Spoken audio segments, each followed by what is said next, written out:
There's a story out today in The Guardian, which in my opinion is a breath of fresh air. Apparently, a broad coalition of religious groups is raising money to repair the black churches which burned down in the South directly after the white supremacist terror attack in Charleston. And guess who's leading that charge?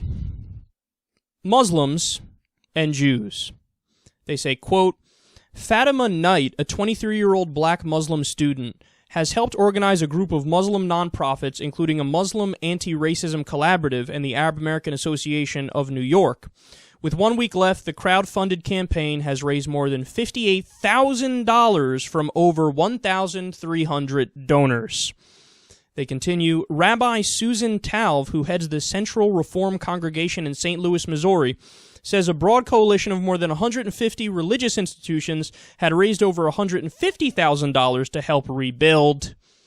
Now, I want to go ahead and give you the quote from Rabbi Susan Talv here because I think it's spot on. She says, quote, Hate is hate whenever you see it. This has been a time for us to show that as allies we understand that if we don't all work together to end hate, racism, anti-Semitism, homophobia, Islamophobia, and if we don't stand up when it happens, then we're all going to suffer. Now, everybody who listens to the show is well aware. I'm deeply non-religious. Okay? I refer to myself as an agnostic atheist. And that breaks down to the question of belief versus knowledge. So, I don't believe there's a God. In that sense, I'm an atheist. In terms of knowledge, of course I don't know. So in that case, I don't know and I'm an agnostic. So it's an agnostic atheist or atheist agnostic, whatever the fuck you want to refer to it as. And the bottom line is, I don't agree with any religious people. I think if you have a doctrine that you follow, I think that's fairly dogmatic and you're in some ways shutting off the light of reason. Now, having said that, that doesn't mean that all religious people are the same. That would be ridiculous. And that doesn't mean that there aren't different interpretations of different religions, some of them better than others, some of them more humanist in their approach, and some of them empirically more rational. And when you look at something like this happen, where it's not the Christians and it's not the non-believers stepping up to do the right thing, it's the Muslims and the Jews, you're reminded like, oh, okay, right. See, what really matters above all else is actions.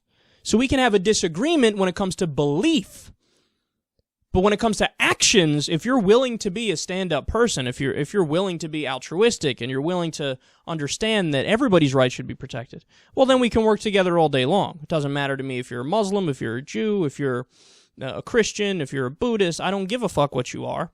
If at the end of the day you believe in secularism, which is I have my religion but it's separate from the state, and you're a good person, well then of course we can all work together. And I think that they deserve a hell of a lot of credit here because what they're doing is they're saying there really are certain principles that override religious tribalism. Because sometimes when it comes to religions, people can get very tribalistic within their religion. But what these people are saying is, no, that's not the way we view our religion.